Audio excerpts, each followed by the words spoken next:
Ada 6 sifat orang yang dapat hidayah. Pertama, memakmurkan masjid dengan pengertian 3: bangun, ramaikan, atur administrasinya, tertib administrasi. 2, man amana billah, akidahnya benar, la ilaha illallah. Kenapa didulukan bangun masjid baru beriman kepada Allah? Karena ternyata ada orang yang bangun masjid tapi tidak beriman kepada Allah. Ini Ustaz Somad ngawur. Mana ada orang bangun masjid tak beriman? Ada.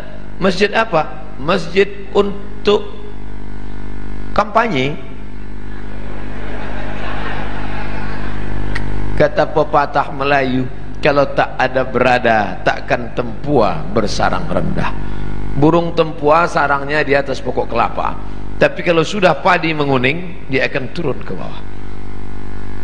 Dan itu terjadi di zaman sekarang.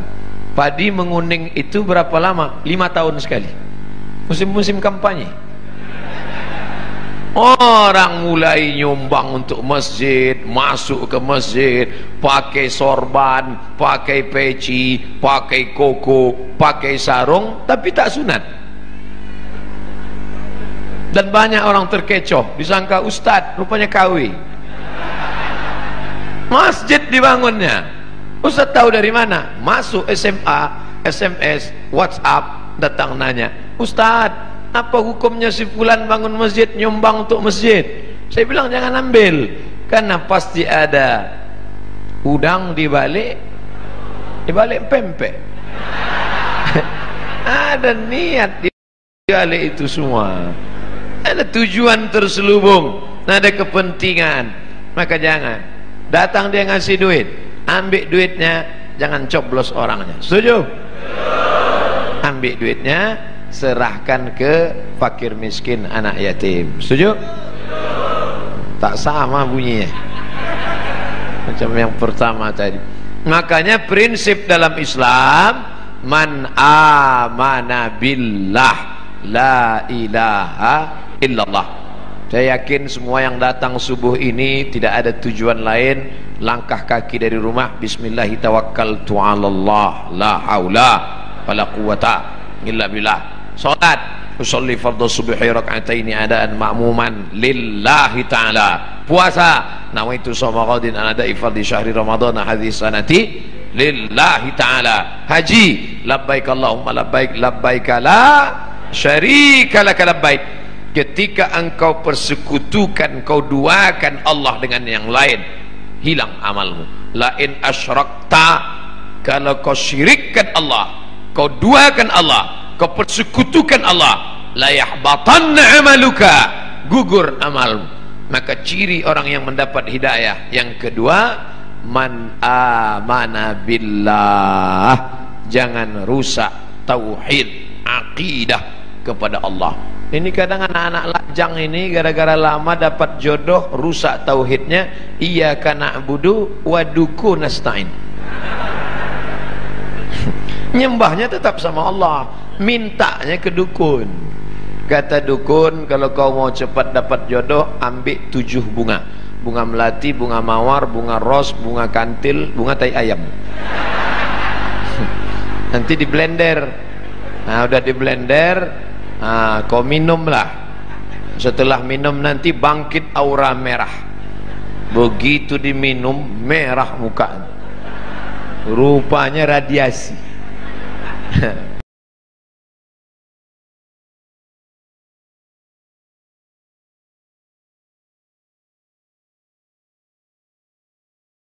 Pergilah batu rubi berwarna merah, maka aura merah akan bangkit, wajah akan merah, biji mata merah.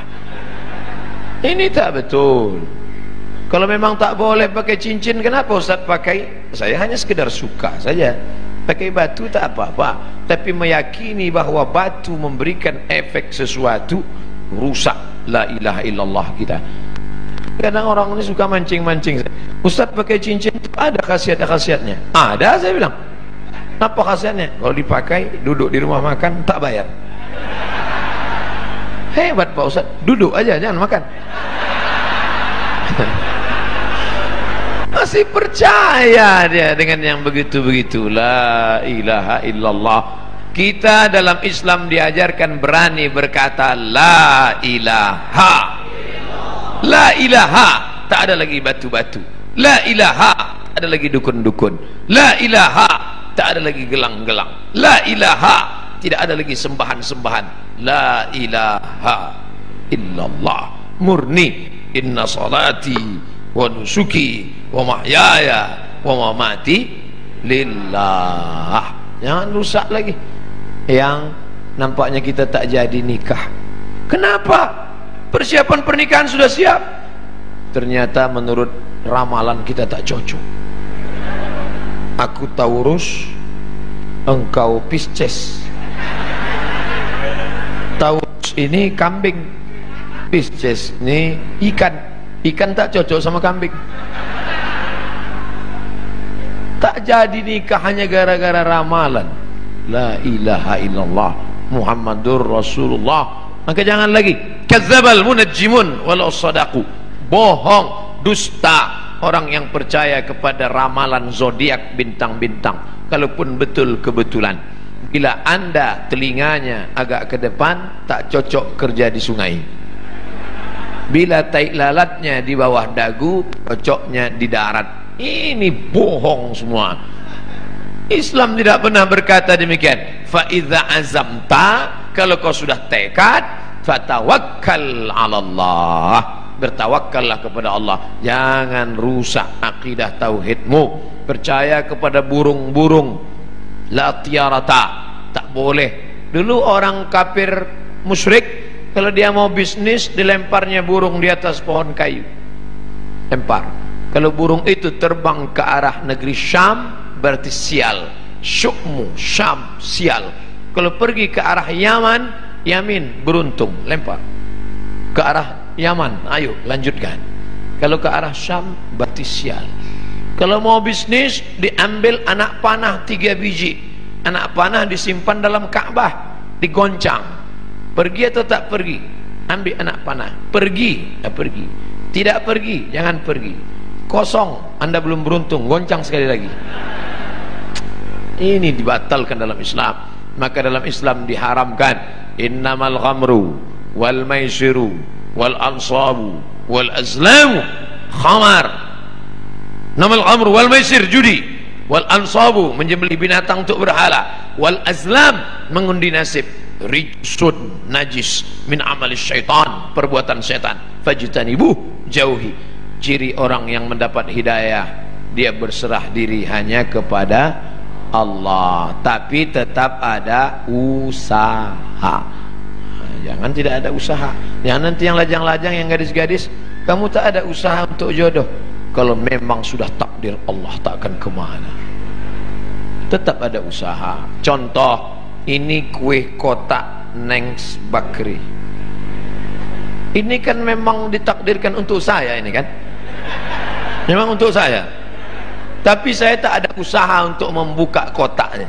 Masuk dia ke mulut saya? Tidak, menganga dari itu. Mesti ada usaha untuk membuka kotaknya, lalu memilih-milih kue yang mana. Berapa biji kue? Pilih yang ini atau ini. Mesti ada usaha mengambil paralotnya, lalu ditusukkan ke botol, ke gelasnya. Ada usaha. Usaha itu disebut dengan ikhtiar. Itulah ahlus sunnah wal jamaah. Kalau tidak ada usaha, hanya pasrah saja, itu namanya Jabariyah. Orang Jabariyah kata dia tak ada usaha, takdir saja. Bang, abang tak kerja. Kalau memang rezeki kita datang sendiri, adinda, tak usah kerja-kerja. Nanti kalau ada suami ibu macam itu Jabariyah. Kalau gitu ibu tak usah masak. Nanti jam-jam 9 dia lapar, nanya, mana makanan kita? Kalau sudah takdir Allah, datang sendiri dia, bang. Orang gitu mesti gitu membalasnya. Orang Jabariyah ini tak ada usaha sama sekali, diam aja. Nanti tiba-tiba Pak Kapolsek razia, Pret, mana STNK BPKB? Saya serahkan pada Allah. Hah? Pukulkan kepalanya Pak. Lepas. Kenapa Bapak pukul? Ini pun dari Allah juga. Orang-orang gini ini mesti gitu melawan dia. Kita betul. Allah kasih kita kudrat, Allah kasih kita iradat, Allah kasih kita sama, Allah kasih kita basar, Allah kasih kita kalam, supaya kita berusaha. Makanya doa keluar masjid, Allahumma inni as'aluka min fadlik, beri aku rezeki. Kenapa keluar masjid minta rezeki? Karena keluar masjid idza qudiyatis shalah, kalau salat sudah dilaksanakan, fantashiru fil ard, bertebaranlah di atas muka bumi, cari rezeki, wabtaghu min fadlillah, cari karunia Allah. Ciri orang yang dapat hidayah yang pertama, memakmurkan masjid. Yang kedua, beriman kepada Allah. Yang ketiga, wa aqamas shalah. Salat bukan somat. Salat. Mudah-mudahan anak-anak gadis yang rajin salat subuh ini mendapatkan suami yang rajin pula salat subuh.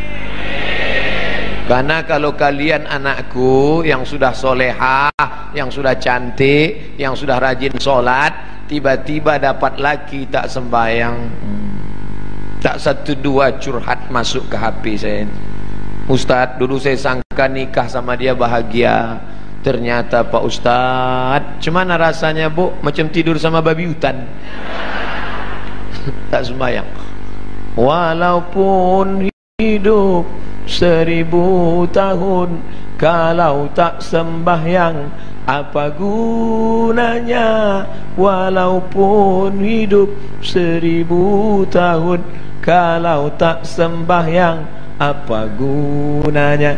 Nanti kalau Bapak Ibu kebetulan pergi umrah, ada mihrab dalam taman Raudhah Masjid Nabawi, tempat solat Nabi. Ini Raudhah, ini mihrab namanya.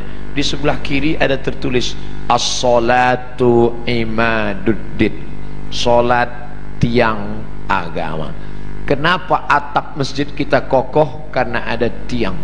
Kalau tak ada tiang, hancur. Puasa melayang, zakat terbang, haji hilang, karena tak ada tiang. Tiang dari segala amal adalah solat. Dan solat waktunya tak boleh digeser. As-salatu ala waktiha. Apa kata panitia tadi malam?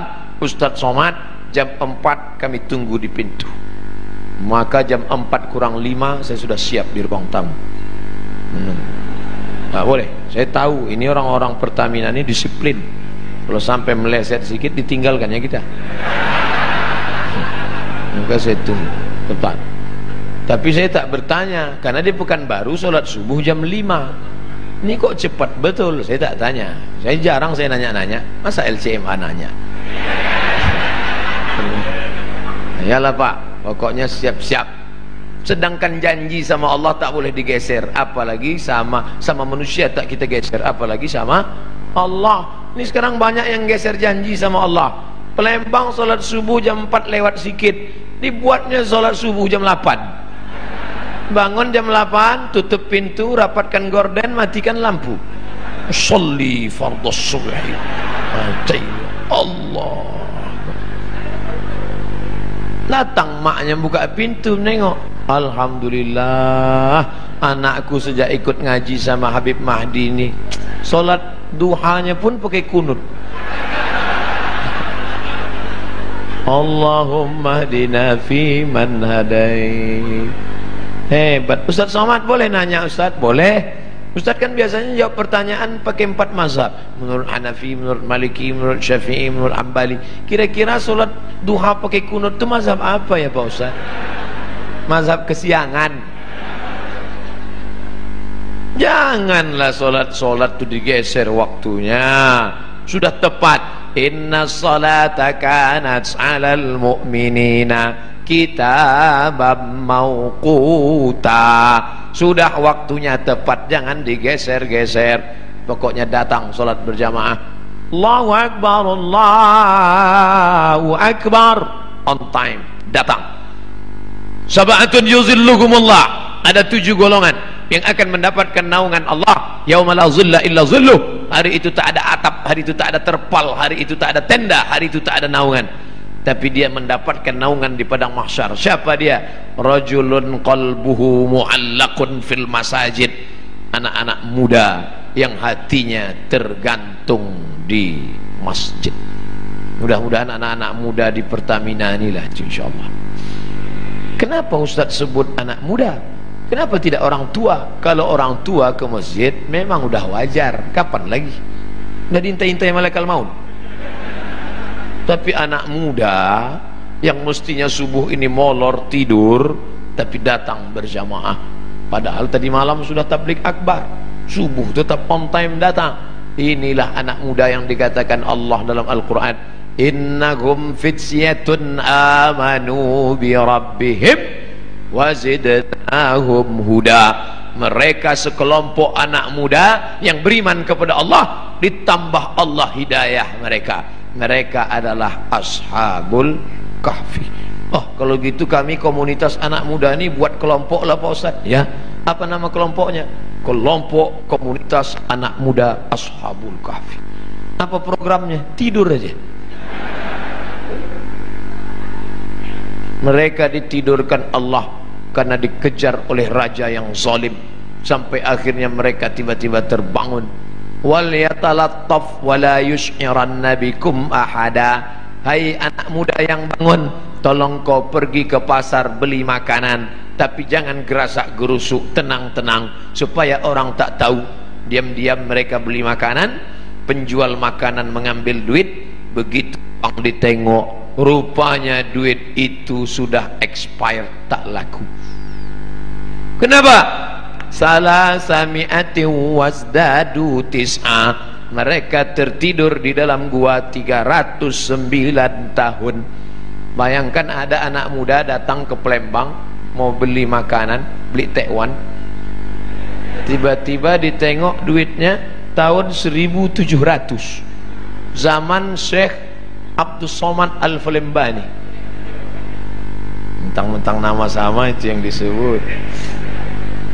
Bayangkan apa yang terjadi saat itu. Ini ada anak muda, rupanya zaman itu sudah berganti seorang raja yang soleh. Raja yang soleh mengunjungi mereka ke dalam gua, ditengok anak-anak muda terkapar, tertidur. Tak lama setelah itu mereka pun meninggal dunia. Allah hanya ingin menceritakan. Tapi ada pula di situ seekor anjing. Ini sungguh berita tidak penting. Untuk apa Allah cerita ada anjing bersama anak-anak muda itu? Ternyata Allah mau ceritakan, walaupun seekor anjing kalau berkhidmah untuk orang soleh, tetap juga disebutkan Allah dalam Al-Quran. Anjing najis kotor, tapi berkhidmah untuk ashabul kahfi, diceritakan Allah dalam Al-Quran. Tapi jangan gara-gara ini habis pengajian ini sebuah beli anjing.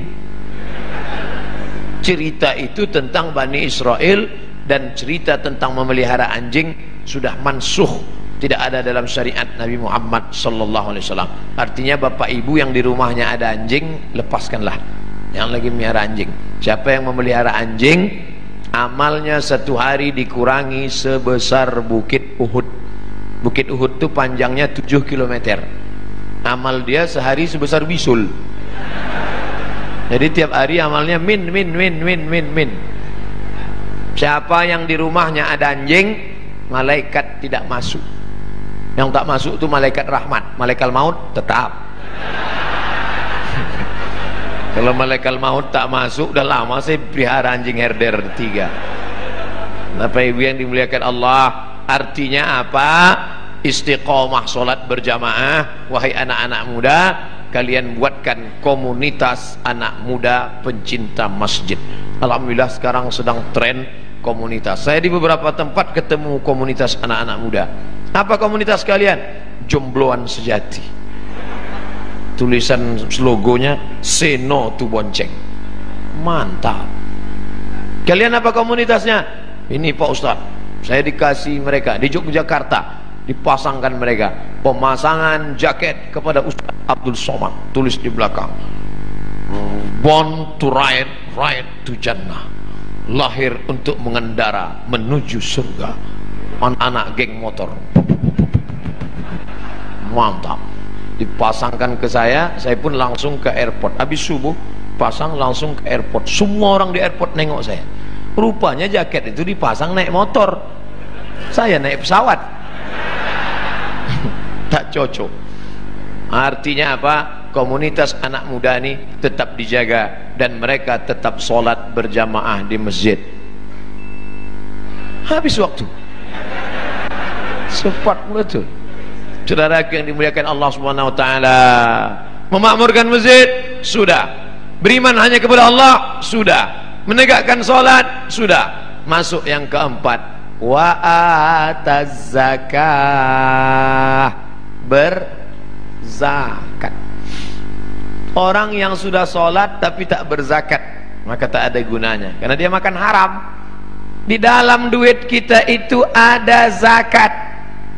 Zakat orang dititipkan Allah kepada kita. Ada orang diuji kakinya, lulus. Diuji kakinya sholat berjamaah, lulus. Diuji matanya sholat tahajud, lulus. Diuji kantongnya, di situ baru kelihatan. Nama siapa? Pelit bin bakhil bin medit bin kedekut. Ini orang, na'udzubillah. Oleh sebab itu maka keluarkanlah zakat. Bapak sudah bayar zakat? Tiap tahun saya bayar zakat, Pak Ustaz. Berapa? 2,5 kilo. Itu zakat fitrah. Zakat pendapatan 2,5%, 85 gram emas murni. Berapa itu sekarang Pak Ustadz? 85 gram kali 500.000 1 gram, 42.500.000. Siapa yang mempunyai pendapatan 42.500.000 sudah kena zakat 2,5%. Kalau profesi kami sebagai pegawai Pertamina ini gimana Pak Ustadz? 42.500.000 setahun, bagilah 12 bulan. 12 bulannya berapa itu? 42.500.000 bagi 12, 3,6. Jadi yang berpendapatan 3,6 juta, 3.600.000 itu udah kena menurut Basnas, amil zakat nasional yang sudah disepakati ijma' antara ulama-ulama Basnas se-Indonesia, 3,6. Saya tidak sebut gaji, karena ada orang gajinya 2 juta, pendapatannya 20 juta. Ada uang tunjang, uang sipak, uang sundul, uang sikut, duit-duit apa. Jadi di total semua, total. Pak Ustadz, saya sebulan dapat 5 juta. Mudah cara ngitungnya. 1.025.000. 5 juta berarti 125.000. Saya 10 juta Pak Ustadz, 250.000. Saya sebulan dapat saya 100 juta Pak Ustadz, 2,5 juta. Mudah-mudahan Bapak Ibu punya duit 100 juta. Dari bunyi aminnya banyak yang tak yakin Pak. Masalah duit ini kita tak bisa ngelihat orang, tak bisa dinilai duit dari wajah orang. Ada hitam, jelek, pesek, pendek, tapi buka dompet 100 juta. Ada ganteng putih, tengok dompet 2.000 perak. Mudah-mudahan semuanya dapat 100 juta. 100 juta zakatnya berarti 2,5 juta. Memang kalau udah cerita zakat ini banyak lupa, tak ingat saya Bos. 2,5 juta. Saya tak tahu, entah siapa yang punya 100 juta, entah siapa yang tidak, saya tak tahu. Dan Bapak petugas Basma, Badan Amil Zakat Pertamina, itu tidak tahu siapa yang punya duit. Tapi ada dia yang tahu, la ta'khuzuhu sinatun. Dia tak mengantuk, tak tidak tidur. Tak mau berzakat, simpan, simpan. Tak ada angin, tak ada hujan, tiba-tiba lutut sakit. Dibawa ke tempat kusuk, makin sakit. Dicucuk pakai jarum-jarum itu akupunktur, sakit. Tak mempan jarum, cucuk paku payung, makin sakit. Akhirnya dibawalah ke Singapura.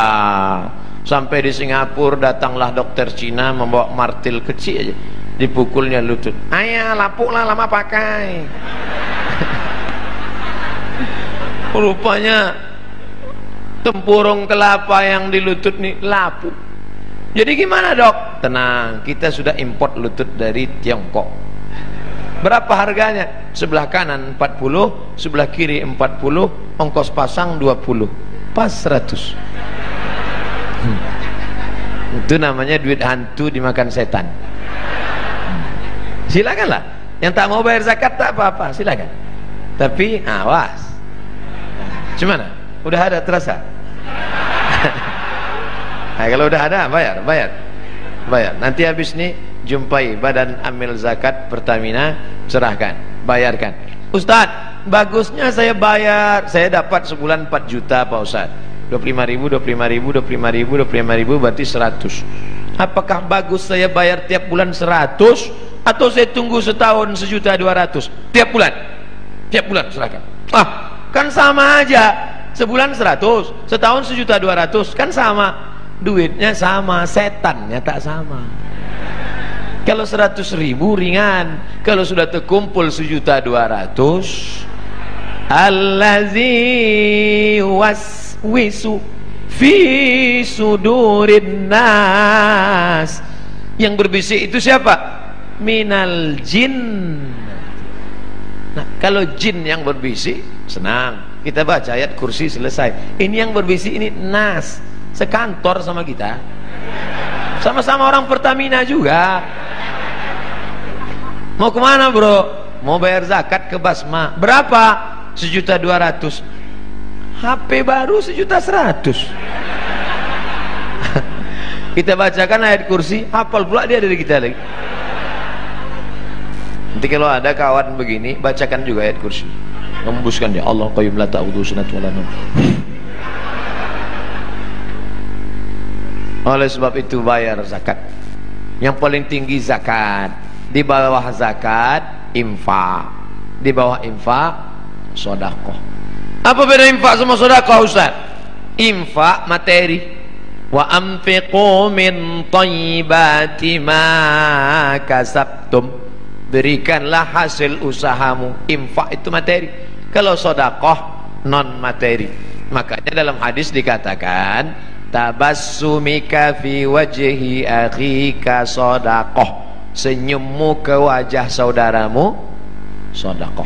Allah Maha Adil. Kalian yang bisa ngasih sedekah duit, sedekah. Kalian yang bisa ngasih infak duit, infak. Infak kipas angin, infak AC, infak lampu. Tapi yang tak bisa ngasih infak sedekah. Artinya apa? Kau yang berduit kasihlah duit, yang tak bisa ngasih duit senyum aja. Misal jumpa orang, udahlah duit tidak, senyum tidak. Asal jumpa muka macam jeruk purut dipijak gajah. Oleh sebab itu bagi, makanya yang paling tepat untuk kotak masjid itu adalah kotak infak. Jangan buat kotak sedekah, kotak infak biar dia ngasih duit. Kalau kotak sedekah, itulah senyum aja deh.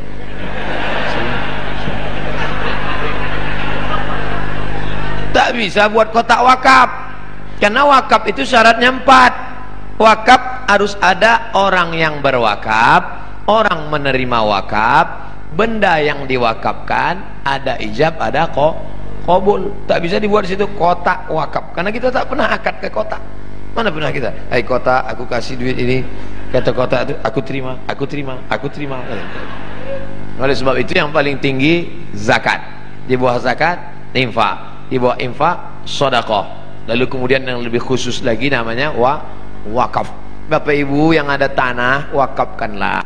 Ini tanah 1 hektar saya wakafkan untuk SMP Islam di kota Palembang. Kami tak tahu ngurusnya Pak Ustadz.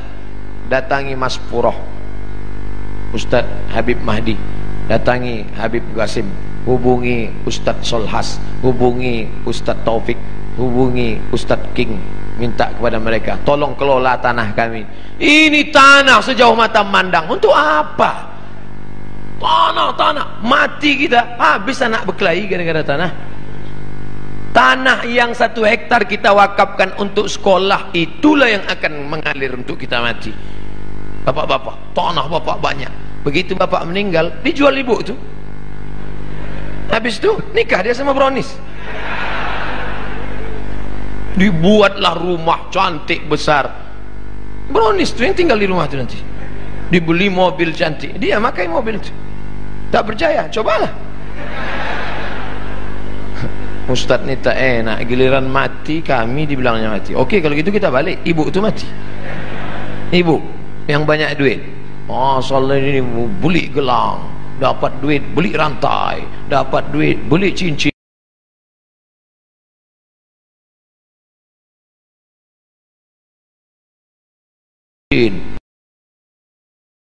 Untuk apa? Bini muda dia lah. Saya bukan maksa sedekah ni, enggak. Nah, kalian laki-laki yang tak mau bersedekah, simpan aja duit itu, simpanlah. Diambil laki mereka nanti. Kalian ibu-ibu yang tak mau bersedekah, silakan diambil mereka untuk modal kawin lagi. Yang kalian sedekahkan, itulah yang akan mengalir menjadi amal jariyah. Siapa itu orang yang mendapat hidayah? Man innama ya'muru masajid Allah. Sudah. Man amana billah. Sudah. Rupanya Ustaz Somad selip membaca ayatnya. Jamaah pula segan mengingatkan, padahal ayatnya ada di atas. Itu dia. Innama ya'muru masajid Allah man amana billah wal yaumil akhir. Dunia ini akan berakhir. Kita ini macam bunga, kuntum, mekar, harum, wangi, layu, mati. Ada bunga yang tak layu-layu Pak Ustaz? Mana? Bunga kaca. Ini bunga mati. Kita bukan benda mati. Yang dulu ulama-ulama besar, raja-raja utama, Sultan Mahmud Badaruddin, mana dia sekarang? Meninggal dunia. Tapi orang bangga menyebut dia. Kenapa? Karena dia pro kepada Islam. Syekh Abdul Somad Al-Falimbani, mana dia sekarang? Meninggal. Tapi orang bangga menyebut namanya. Sampai sekarang di Riau, di Kabupaten Pelalawan, bukunya masih tetap dibaca. Nama kitabnya Sayrus Salikin. Sair, perjalanan, salikin, orang yang berjalan menuju Allah Subhanahu wa ta'ala. Bapak Ibu pergi ke Masjid Raya Kabupaten Pelalawan Provinsi Riau, masih dikaji kitab Sayrus Salikin. Dulu Ustadz Muhammad Sani namanya, Ketua Majelis Ulama yang membacakan kitab itu. Kitab ulama Palembang masih dibaca di Riau sampai hari ini. Sayrus Salikin, Syekh Abdul Somad Al-Falimbani. Tapi dia bukan cuma pandai baca kitab. Syekh Abdul Somad Al-Falimbani cuma baca kitab di masjid. Tidak. Dia dengar ada kerajaan di Malaysia, namanya Kerajaan Kedah, berperang dengan Siam. Siam itu Thailand. Thailand berperang dengan Kedah. Ditinggalkannya Palembang, pergi dia ke sana berjihad fi sabilillah. Ternyata ulama-ulama dulu adalah ulama yang siap perang, siap membela Islam, melawan orang yang menghancurkan Kedah, kerajaan Melayu Islam. Terbang dia ke sana. Ulama besar dari Makassar, Syekh Yusuf Al-Makassari Tajul Khalwati, melawan Belanda, dicampakkan Belanda ke Cape Town, Afrika Selatan. Jadi jangan bayangkan ulama dulu duduk di masjid mengajarkan tentang sabar. Kita dijajah Belanda, sabar. Jajah Jepang, sabar. Kita diinjak-injak orang kafir,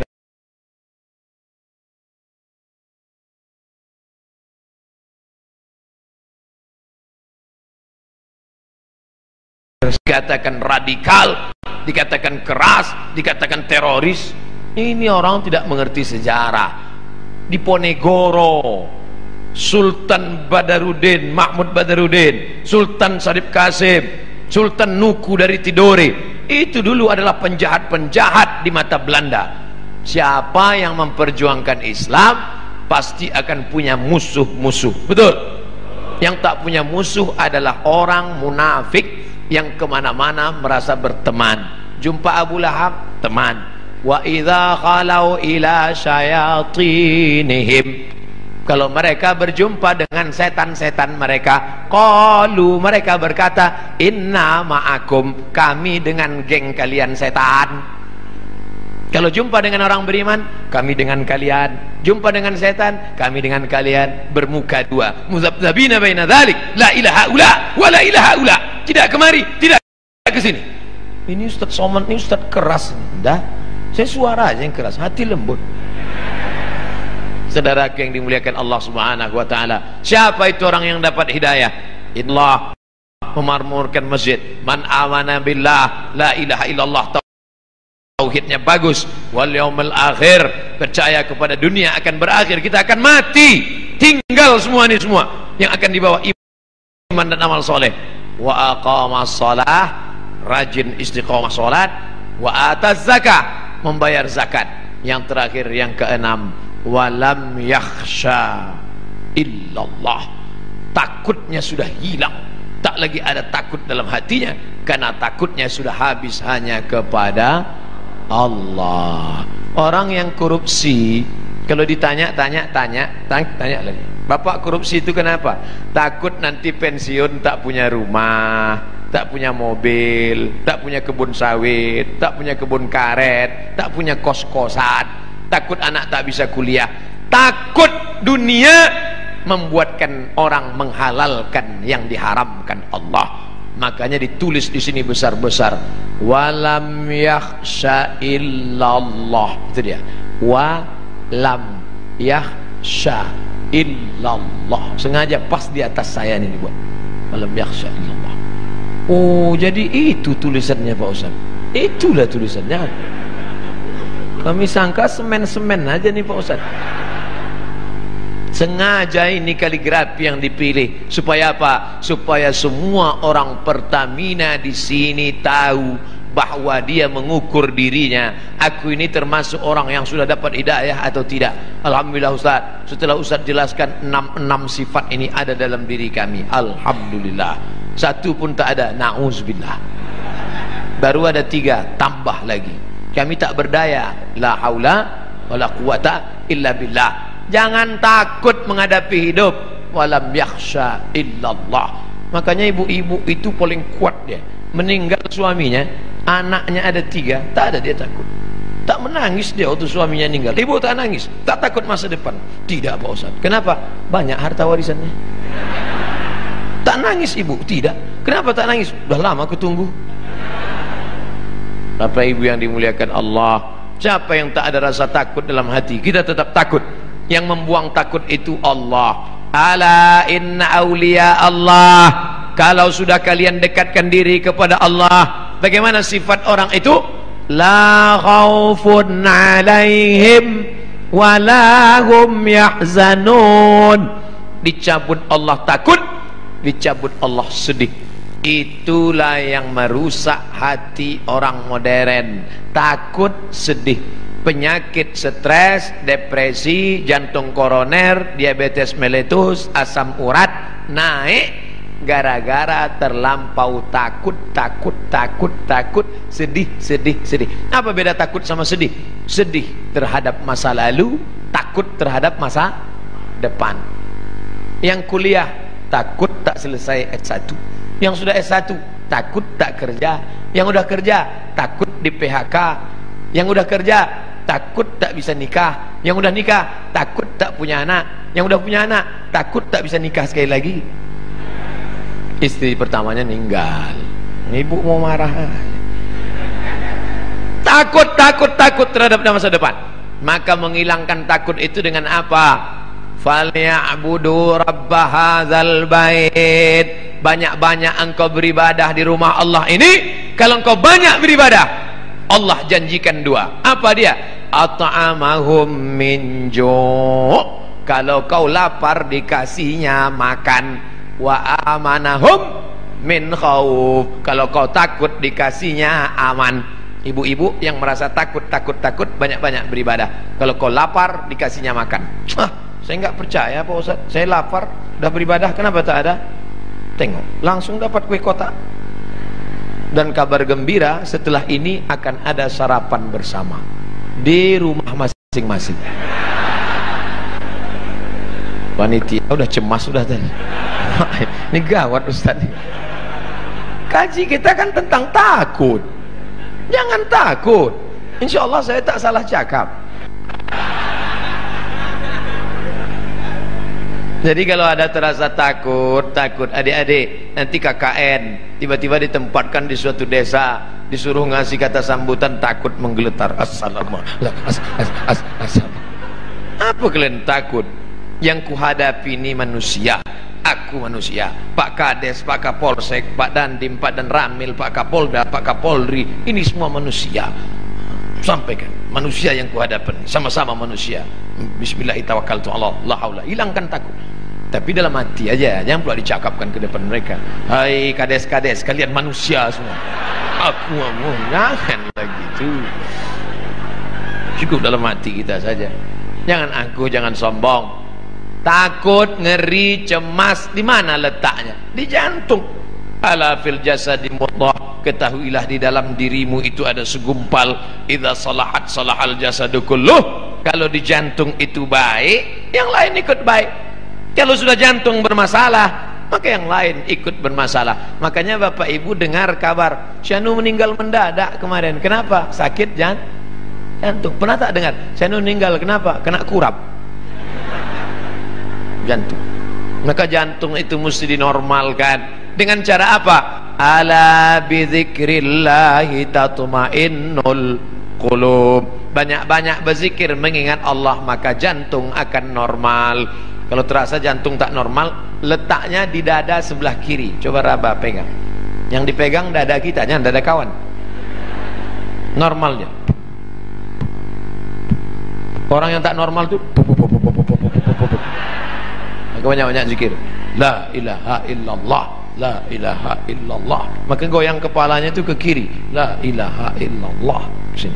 La ilaha illallah, la ilaha. Ini banyak orang yang zikir goyang kepala. Bertanya, kau kenapa goyang? Entah, tengok orang goyang, aku goyang pula. La ilaha illallah. Allah, Allah, Allah, Allah, Allah, Allah, Allah, Allah, Allah, Allah, Allah, Allah, Allah, sampai mati. Karena nanti yang terakhir keluar dari mulut kita, la ilaha illallah. Habis.